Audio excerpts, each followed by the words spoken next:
I have some good news. It's big, but I can't tell you what it is. You can't tell us you have good news and then... I don't want to say anything else until everything is finalized. Mysterious. Well, whatever we're celebrating, I think it calls for a selfie. After 5 years, you're still Max Caulfield. A few years back, I did a retrospective on the original Life is Strange and Before the Storm, following the release of its remaster collection, where I said that I had personally checked out from the franchise after Before the Storm. So it's something of a surprise that here I am at the end of 2024, having bought and played the brand new Life is Strange game, Double Exposure. But bringing back the original protagonist, Max Caulfield, for a new story proved just enough to pique my interest. So I was right. Of course they're going back to Max. The original 2015 Life is Strange is a game that, for the most part, I did really enjoy. It was quite a brave title that thoughtfully explored some tough themes, like the loss of innocence and coming of age, the trauma of grief and abandonment, the resentment and reconciliation of the friendship between Chloe and Max, and the futility of Max's attempts to spare people from pain with her newfound ability to rewind time. To me, it stumbled mostly in how derivative it felt of its inspirations, that being Donnie Darko and Twin Peaks, as well as just a lot of the dialogue being not that great sometimes.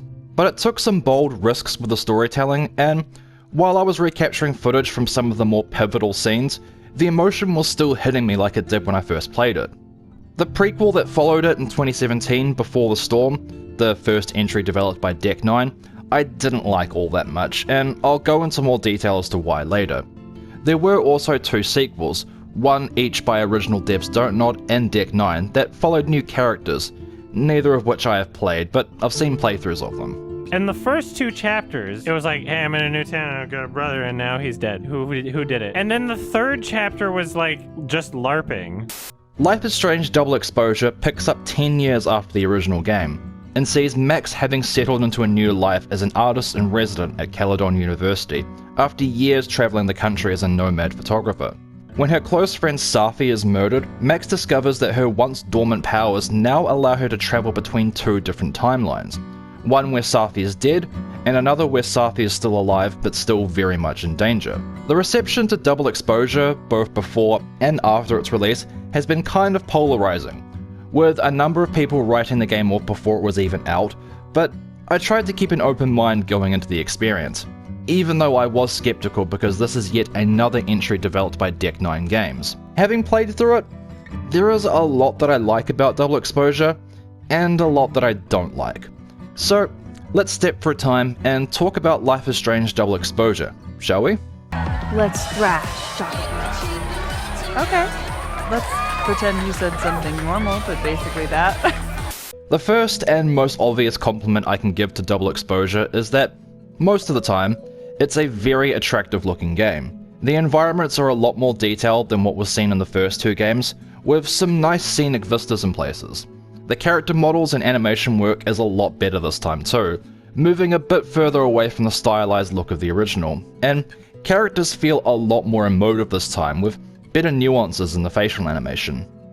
There's some issues presentation-wise where things on screen will bug out, and the game does suffer a bit from texture pop-in when the camera cuts in certain areas, with the last chapter in particular having some really bad texture streaming issues. I also got the same briefcase glitch that YMS did. You just left it open. Instant lock opening powers would be great. What? It's open right now! What do you mean? The game's soundtrack is also pretty good too, although I feel like it's far too reliant on it at times when they're wanting to create emotion in a scene, an issue I had with Before the Storm as well. I think it goes without saying that Max has had one hell of a glow up in this game, and the way they've physically aged her is on par with how Ellie was aged up in The Last of Us Part 2.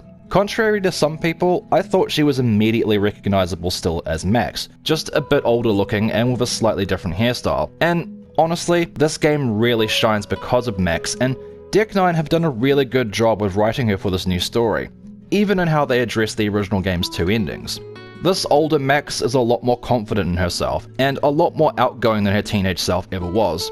Hannah Tell does a wonderful job reprising the role, making Max sound comfortably familiar but also different, again similar to Ellie in The Last of Us Part 2. And yet, despite Max being older and more mature, at least on the surface, she still retains the less positive quirks of her personality, like how exceedingly nosy she is, which, just like in the first game, a lot of characters will call her out for. Why did you kill Sophie's book deal? Do you have to know everything, Max? She's also still a really poor communicator, and even after all this time, quite emotionally distant. Which leads me to the negative reactions the game got before it was launched, and I'm just going to get the elephant in the room out of the way. Chloe is not in this game, at least not physically. To a lot of people, this was pretty much an immediate deal breaker, and I get it. I think the original Life is Strange became a bigger success than the developers had anticipated it to be, and even though the game explored a lot of different themes, the core reason it became so beloved was because of the relationship between Chloe and Max, and the LGBTQ themes, which wasn't too common in 2015, and it resonated strongly with a lot of youth at the time, even though the exact nature of their relationship and Max's sexuality was determinant on player choices, but I digress. Max and Chloe were the heart of Life is Strange, so I can understand why people would be upset by a sequel where Max is the only returning character. I get it. Watching creatives take a story or characters in a direction that you don't agree with can be upsetting. Hell, it's taken me quite a while to reconcile my issues with The Last of Us Part 2. Meeting Troy Baker last year may have had a hand in that, but maybe that's a video for another day. However, I feel that with Double Exposure, Chloe not returning does make sense, and how they address her absence I think has been handled pretty well. I mean, for one, she's dead in what felt like the canon ending of the original game, which is how I chose to take the story in my playthrough. But if you choose to follow from the ending where she lived, it's explained that while on the road together, their relationship slowly began to deteriorate again, as they both had conflicting ways of processing the trauma of Arcadia-based destruction, and eventually they went their separate ways. I think we both know this is where we go our separate ways. To me, this doesn't sound at all that far-fetched, and is very in line with Max's avoidant personality type. Remember, she didn't stay in contact with Chloe for 5 years after she left Arcadia Bay, and while Chloe was left alone in her grief of her dad passing away. Max is shown in both of these games to be terrible at communicating, even with the girl who was supposed to be one of her romantic interests in the game, and this seems to have gotten worse as Max has gotten older, with her even stating that there's a reason she's 3,000 miles away from all of her problems. With that said too, there is a graphic novel series already out which explores a storyline with Max and Chloe post Arcadia Bay, that also involves Max crossing into different timelines where she even meets Rachel Amber, so it's likely that that was also a contributing factor as to why Chloe isn't in Double Exposure. But honestly, I'm hard pressed to think of how you'd even fit her into the story anyway, as it does feel like it was written very specifically to be about Max, with her struggling to accept her past and how she feels that she always hurts people wherever she goes. This again, huh? It's like I'm stuck in a goddamn loop. Deck 9 handles Max's internal dialogues and introspection quite well, especially in her quieter, more somber moments, and they seem to be quite good at writing fairly engaging romance subplots that Max can pursue, both at the same time even. It ended up being some of those relationships that Max develops that kept me invested till the end of the game, seeing how the ramifications of the story would affect said relationships as well as Max herself. Oh, fuck. I thought things would be different here. I say this because outside of some genuinely great and emotional moments scattered across the 5 chapters, the overarching story and the murder mystery of Double Exposure is a bit of a convoluted mess that at times is baffling in how some characters behave, and at the worst of times just feels like a really boring and repetitive experience. As I said earlier, one of the issues the original had was how derivative it often felt of its influences. Double Exposure shares a similar problem, only this time it's because so often the story feels uncomfortably derivative of the original Life is Strange, robbing the story of having its own unique voice.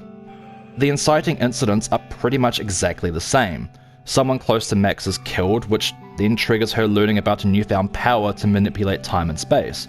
Both games are predominantly set at a school establishment. There's an unresolved case about a girl who died/disappeared in suspicious circumstances underpinning this whole storyline, and even a male lecturer who seems to be linked with said case.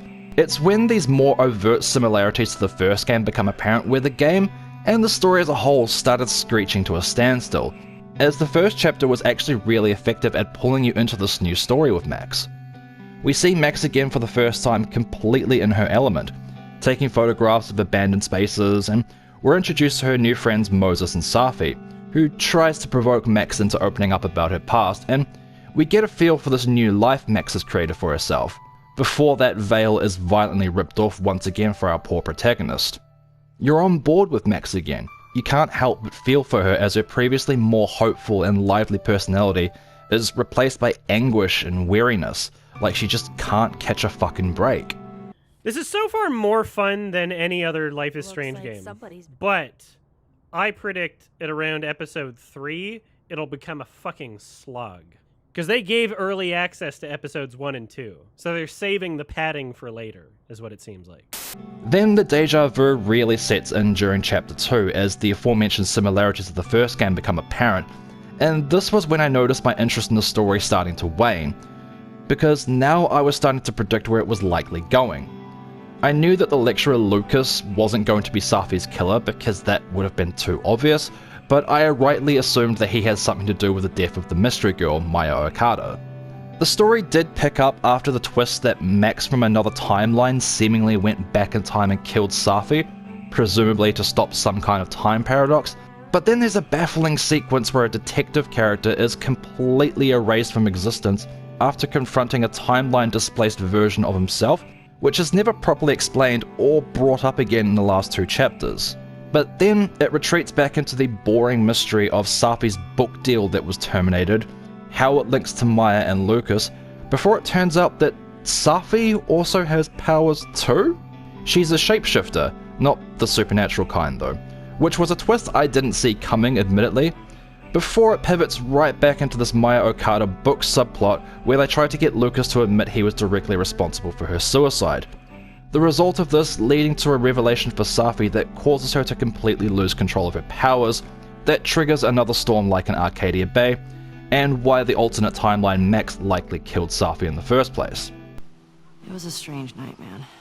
It's not an inherently awful story, and I think it's an improvement over the non-event plot that was featured in Before the Storm. It's just presented in such an overly convoluted way that it fails to really maintain your interest due to some really bad pacing issues. All of Deck 9's Life is Strange games seem to share these same issues, where for long periods of time it can feel like the game just isn't really going anywhere. Not helped at all by some painfully underdeveloped side characters whose names I would often forget. I mean, in Chapter 3 I was almost completely checked out of the overarching plot, and was far more invested in seeing how slutty I could make Max be by pursuing 2 different relationships in the 2 different timelines. Max Caulfield, you are the worst. Before the Storm was really bad for this in my opinion, where most of the experience felt like a non-event. It could be argued that the non-event nature of its plot was an intentional choice to reflect how Chloe felt abandoned and forced to go through her grief all by herself, with a few sparse moments highlighting this really effectively. But with how overt the parallels made between Rachel Amber and Laura Palmer were, and how much plot was just abruptly crammed into the last hour, like that fucking bit with Elliot being one of the most bafflingly out of left field things I'd ever seen at the time. Stalking is defined as repeated unwanted interactions. How long have my interactions been unwanted? Because people are inherently complex. I can't help but feel that Deck 9 just aren't particularly good at writing cohesive narratives, and often fail to see the real potential in the stories they're trying to tell. Like, the idea of exploring Chloe's loss of innocence as a result of her grief is a fascinating idea for a character study, but instead they skipped right over that, with Chloe more or less being exactly as she was in the first game.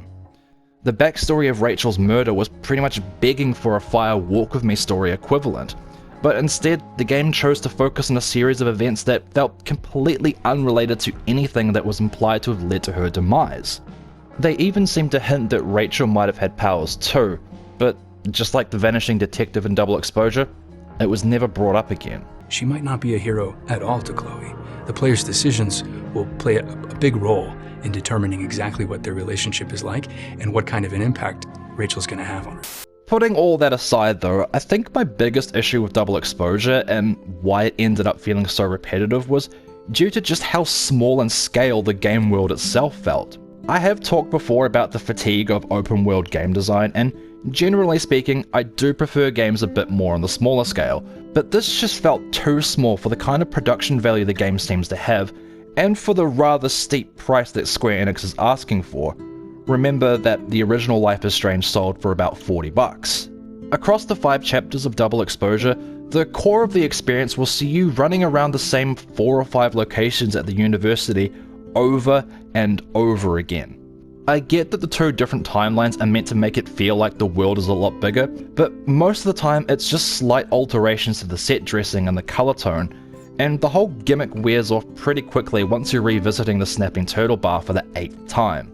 There are a few decent puzzles here and there that revolve around jumping back and forth between the timelines, but again, you're still exploring the same locations over and over again. And honestly, were it not for the fact the Ultimate Edition gives you a lot of customization options for Max's outfits, a lot of the footage I captured across my playthrough would have looked very interchangeable.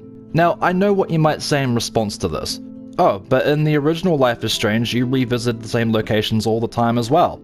And yeah, you'd be correct in saying that. The difference once again, however, is in the pacing. You see almost every location of Double Exposure in the first chapter, whereas in the original game, new locations were introduced across each of the 5 episodes, and it felt like you were seeing more of Arcadia Bay as the story progressed.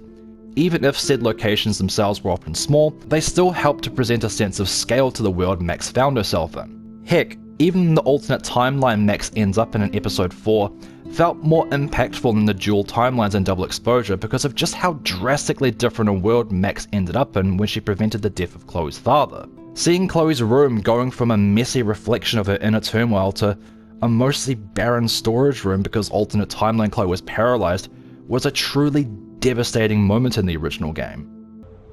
I guess we stopped growing up together. If you want another comparison to really highlight how small Double Exposure feels, just look at Life is Strange 2. I haven't played it personally, but I know for a fact that that game takes place in various different locations in America across a long period of time. It almost makes me feel like Deck 9 weren't particularly ambitious with this game and were trying too hard to play it safe with bringing Max back. One of Safi's classmates during When does this get not boring? When I look back on my time spent with Double Exposure, I definitely can't say that I hated the experience, and I do think it's an improvement over Before the Storm and True Colors. I genuinely adored reuniting with Max again, and I think Deck 9 handled her characterization remarkably well for the most part. It's just that the confusing story and its ultimately anticlimactic conclusion kinda left me wondering what the point of it all was. Why bring Max back to tell a rather incohesive retread of her original adventure? What are they trying to say about her with this story? Especially when it feels like this isn't a complete story and just an awkward setup for future entries involving Safi finding other superpowered people. There are moments from the original Life is Strange that are forever etched into my memory, kinda like with The Last of Us Part 1. But with Double Exposure, I'm sitting here struggling to remember a lot of the specifics to a game that I finished less than a week ago. As I said, there are some great moments in this game, and Deck 9 does seem to know what they're doing when it comes to the quieter, relationship-focused moments. But the real question that Double Exposure left me with was, if you were to take Max out of the picture, how well would this story hold together without our lovable partner in time? This is probably Deck 9's best effort so far, but honestly, I think if it weren't for Max, I probably never would have played this game. Anyway, those are just my thoughts on Life is Strange Double Exposure. I definitely tried to be as open-minded as possible, but I can see why its reception has been so polarizing. So do let me know your thoughts in the comments. As always, stay safe out there everyone, and I'll see you all in the next video.